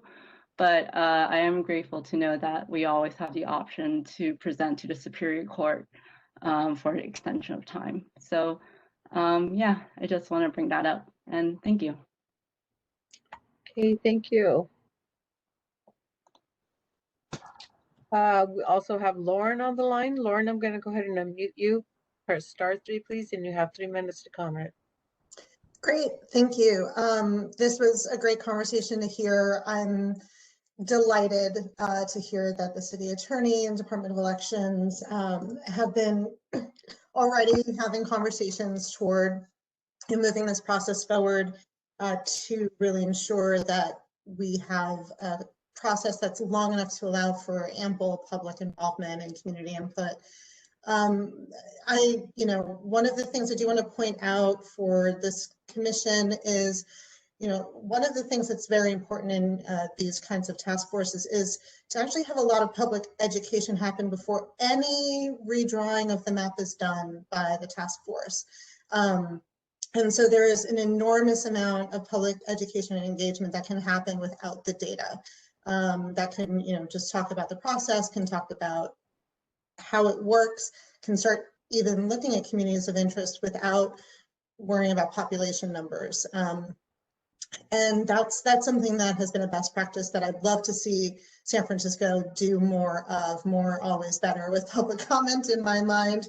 As even serving on a city body, I can say that with confidence. The one question I have perhaps for City Attorney's Office is what's the best and worst case scenario on the timing of this ordinance? For community groups who are looking to do our own public education efforts, this would be really helpful so we can know what to educate the public about. Thank you. Thank you. Thank you. Great. Public comment is, I see no more public comment, so public comment is closed. I want to just follow up on some questions. I do think we're still with not the full understanding of the whole picture of with so many different moving pieces. It does seem like we're still going to be moving forward with our initial plans that was laid out by Commissioner Rowe. And but I'm actually wondering, what's the consultant's timing when once the RFP is released and then for your hiring? Can you remind me, Director Arns, when at earliest when you would be able to hire a consultant? Probably end of March. Okay, so that's enough time for us to it will still be before our timing of appointing anyone. And then can someone, Deputy City Attorney or with Director Arns, remind me, a lot of this, what the public is saying about the educating the public, the engagement component, which I know the task force is tasked to doing some of the outreach work, but who supports and provides guidance on different types of community outreach and education on the redistricting? Yeah, so that's part of the reason why I've increased the funding level for our outreach. So potentially the task force could obtain the assistance, if not of a consultant, then perhaps of groups that could facilitate the forming of messages and materials and getting them off the door on behalf of the task force. So yeah, I think the task force will need help creating product, but also the department can help getting the product transmitted, to getting it out to the public. But the actual creating of the message is something the task force want to do, and they'll probably need some assistance doing that. So the creation of like the materials would come from the task force or from the department? The task force would create their own messages. I see. And then I mean, we could assist with, getting flyers to reproductions and all that. I mean, we could do all that, but then it would be funded through the task force's budget. But the missing piece that I see is someone who could actually form the messaging for the task force if they're not able to do it as a group, or if they want a point person to organize, what should go into a PSA, and bring sample PSAs for the task force to listen to and decide what they want in. But then that's a timing issue though too, and it's also a cost issue, because I potentially have to go out to bid for that. So, but we need to get the extra funding for the task force before we can really think about getting a consultant for the outreach part of the work. And the budget that we're talking about is this increased $250K. Correct, to be within that 250s. Right now there's 175, and we'd add the 75 that's in the current proposal for next fiscal year. So that gives us 250. Right. Okay. Yep. Yeah. But that's the budget that you're talking about. That if they need to bring in someone to help with some PSA materials and whatnot, they can leverage. Yeah. Right. See that, but that the 175, or if it becomes 250, that also funds the board of supervisors, the clerk of the board's office. And so, the clerk of the board's office will form a web page. They'll put content up on the web page. The clerk will attend the meetings, virtual or in person, take minutes, post minutes, things like that. So that 175, which is now in our budget, which potentially could become 250, also pays for that work. So it's not all just at the task force disposal for outreach. There's other items that money must fund. So that's why the 75. They really need the $75,000, I think, to get outreach out to the public. Yeah, that's good to know. It's so complicated when you have different bodies and like this. Okay, that makes sense for me as well. Commissioners, do you have any additional questions? So I got one more comment. Okay. So even though the state commission potentially, if the Census Bureau releases the data in September 30th, the state commission potentially would get its final maps done by February 15th, I think, or somewhere in there. doesn't mean that the San Francisco task force has to wait for the final maps from the state commission to be released. So once the Census Bureau releases data, there'll be about a month where the state database, the statewide database group, will compile the voter registration information, voter history with the census information. The State Department of Finance will release that database that the statewide database group created. And once that's released, after about a month after the Census Bureau releases its data, then the local task force has all the information it'll need to begin its work. So if the Census Bureau releases its information September 30th, give the statewide database a month, October 30th. So on November 1st, the local task force could have all the information they need to start redrawing lines and considering proposals for new lines for the supervisorial districts. So they don't have to wait for the final map for the statewide commission. And then, as the public has mentioned, there's so much work, like prep work, potential, what type of outreach you want to do, education. As a task force, they could do that all prior, correct? Absolutely, and I think even with this delay, there's still time for the local task force to do its work. But when I looked at the minutes from 2012, a lot of the work happened really after February going into April, as far as the drawing of the maps and getting that work closer to final. So that's why I keep saying we need to. I don't want to delay the task force anyway. Get them appointed, get them started, however we can, get them organized so that they're focused on the redistricting, not the other aspects of their roles. Yeah, I'm happy to.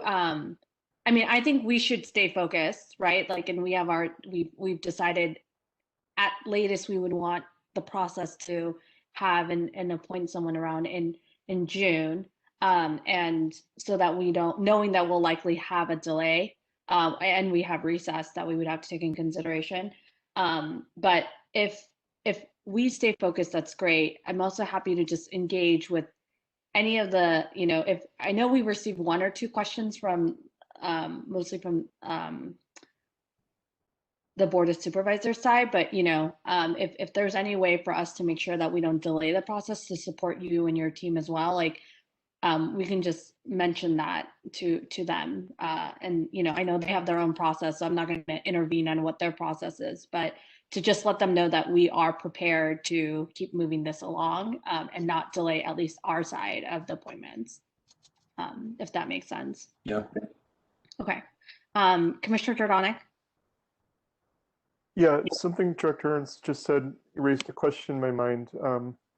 Director Ernst, like in the past, how does it work? Is there ever an attempt to try to align the state boundaries with the local boundaries, and how's that process? They don't have to. There's no obligation for the local task force to align supervisorial district boundary lines with state boundary lines. So who goes first? The state. Well, the state will set its maps, but the local maps are not dependent on the state maps as far as the lines are concerned. And then in the past, have our supervisorial districts lined up at all? They do. It just depends. I mean, if you look at the precinct map that we have online, you'll see that there's not always alignment with the local districts with the state districts. Okay.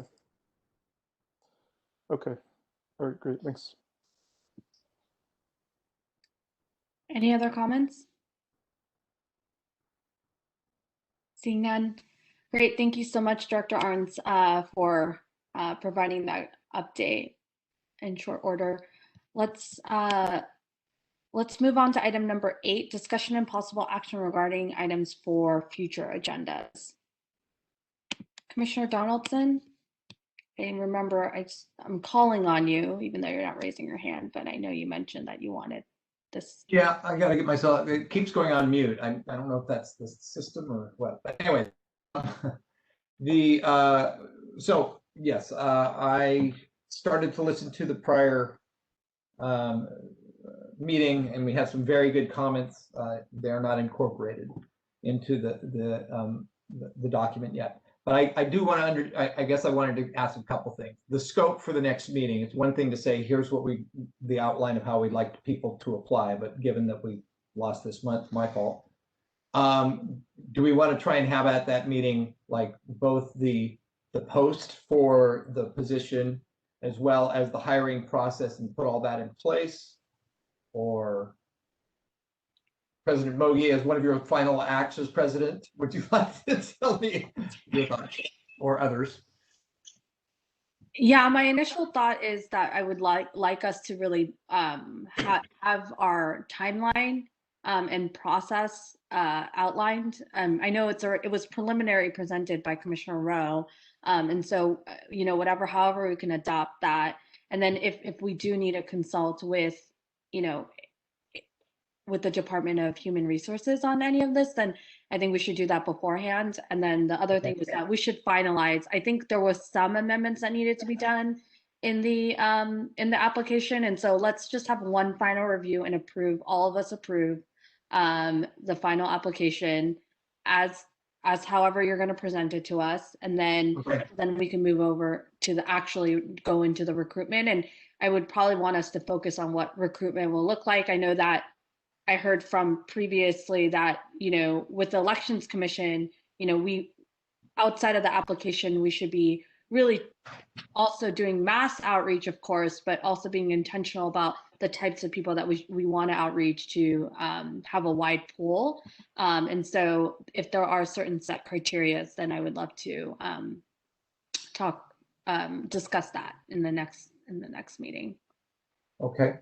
Like if we typically make sure we want to outreach to certain groups, et cetera, et cetera. Sure. Yeah. Okay. So the thing is to have a full plan, as full a plan as possible, and all the pieces so we can put it in place. I just want to basically everything. As it came out of my mouth, I said, of course, that's what's needed. So anyway, okay. The second item is, yes, VOPEC, and I would just ask that perhaps at the next meeting we review VOPEC membership. And with our new president, Bernholz, with your thoughts, President Bernholz, on what you want to do about VOPEC. I have been chair of VOPEC now for, I think, 2 years. Though we haven't had many meetings lately. So I would just ask that be on a future agenda. Maybe a very short item just to say it works just fine as it is. So it sounds like we have minutes that we weren't able to review. Please, let's have them posted in for the next meeting so that the public can see them, Secretary Delgadillo. And then we'll talk about that. It looks like we'll talk about the BOPEC appointments and the redistricting component. I have one that I would like to add on, but not for next meeting because I know myself, is I do need to submit an annual report. And so I will be doing that. I'm gonna set a different timeline of the April meeting, not March. I'm definitely can't get it done in the next month, and so that's something I would like to make a request as well. Commissioner Bernholz. I will note your request for an annual report discussion in April. Two other things: an amendment to Commissioner Donaldson on the redistricting materials. I think the comment from the member of the public about a timeline of all these moving pieces and the options that are being considered. I think that David Pilpel mentioned that possibly Deputy City Attorney Shen could help with this, but I think that would be also a very important attachment. Yes. Roger, Commissioner Donaldson. Yep. Yeah, thank you. I didn't mention it. I was DCA Chen. I was planning to call you, just so you know. And then my other question is actually to Director Arntz and to the Commission at large. You will have filed this memo to the Board of Supervisors about the Voters' Choice Act. Is that something that the Commission should plan to discuss in March? That's the Commission's choice. So the department will submit the memo to both the board and the Commission next week. Right. So yeah. So as far as what the Commission, how they want to interact with that report, it's kind of your choice. Okay, so I will hold that as a possible agenda item because it seems like it could be a fairly significant or not item. We'll see. Yeah, it would be ideal if we could, I mean, I think all of us should review it once it's released. I think it would shift President Bernholz if you would, whether or not action is going to be taken, and then I think that would shift the discussion a little bit. But it would be great if folks, but if I think it would be, let's look at the report first, and then I may make a request that it would be on its own agenda item, and that's up to you if you would want to hear it as is. But I would want to read the report first before I suggest anything as well. Absolutely. Oh, sure. I look forward to working with you, President Mogi, to figure out how to plan these agendas. I hope I can count on some. Yeah. No, I'm not just going to be like, here, bye. No, there will be a official transition. And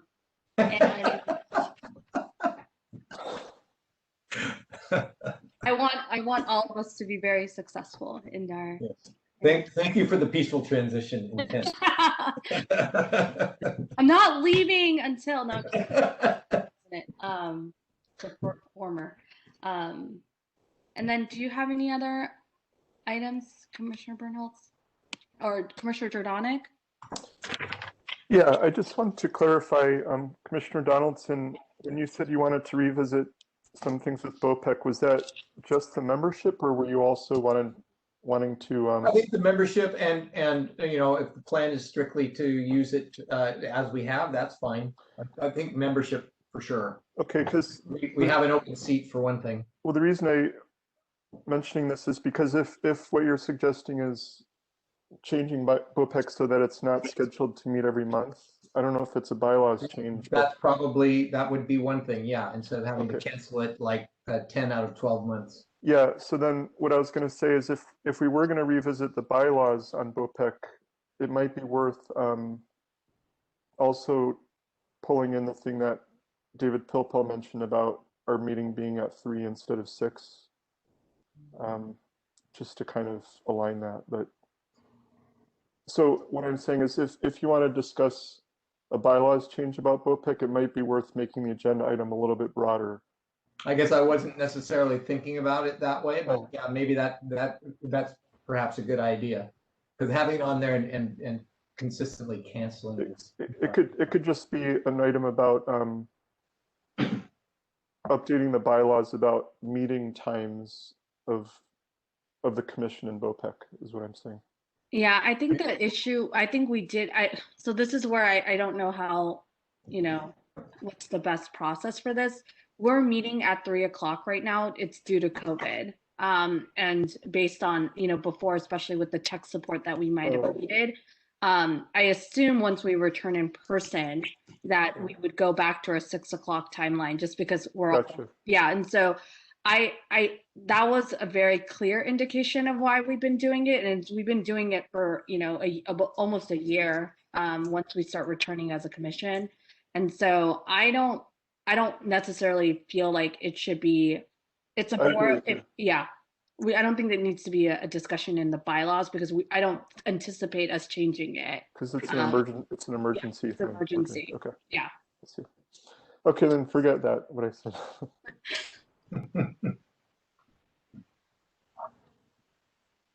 Okay. Let's take public comment on this item, if there are no other comments. Okay, we do have one caller on the line. I'll go ahead and unmute you. I believe it's David Pilpel. I can't take it right now. Hello? Yeah. Can you hear me now? Yes. Okay. Sorry, David Pilpel again. So as for future agenda items, I will relate a couple of quick comments on redistricting, since I'm sure we're going to be revisiting that several times in the next few months. I found understanding neighborhood history to be quite important as background, since it relates to communities of concern and all that. I can just tell you the redistricting task force initially heard from the planning department, members of the board of supervisors, the school district, neighborhood and other groups, realtors, a number of interested people about their views initially. And task force members themselves did outreach and presentations to various groups and stakeholders throughout the city. I also think the mayor could possibly modify some of the deadlines through a supplement to the COVID-19 emergency declaration, in as much as a lot of this delay from the Census Bureau is because of issues brought on by COVID. And then just the last thing about redistricting, the State Commission and the BART Board each set their own lines, which do not have to align with our lines here in the city, but there is some interest in doing that so that you don't end up with zero population districts, crazy things like that. We could talk about medians on Van Ness Avenue. Yeah, or ballot types that have, you know, 2 people, things like that. Yeah. And just finally, I do support a broader review of the bylaws, even if you simply reaffirm all the provisions and whether or not you change the times, just so that you give them a public review and read through, because apparently it's been about 8 years since they've been updated. And that's all. It may lead to nothing. It may just be a 5-minute discussion, and that's all. Otherwise, I'm good. Thank you all very much. Great meeting. Thank you. Okay. I don't see any other hands raised. Great. Public comment is closed. Commissioners, do you have any final questions, thoughts? Thank you, President Mogi, Emeritus. Thank you. And thank you, Commissioner Bernholz and Commissioner Joan for stepping up. Yes, thank you so much. And welcome, Commissioner Chappell. There's so much happened today. Chappell. Yes. Feel free to email us if you have any questions about the meetings, or, you know, I know sometimes we kind of speed through because we've been in this flow, but if there's some things that you want to talk through, you know, we are all available. I'm also just making everyone available, but I'm available for any questions or any thoughts about the meeting. And yeah, if there are no other final comments, I'm gonna adjourn this meeting at 5:22 p.m. Thank you so much. Bye. Thanks, Thank you, everybody. everybody. Thank you. Good Hey, night. everyone.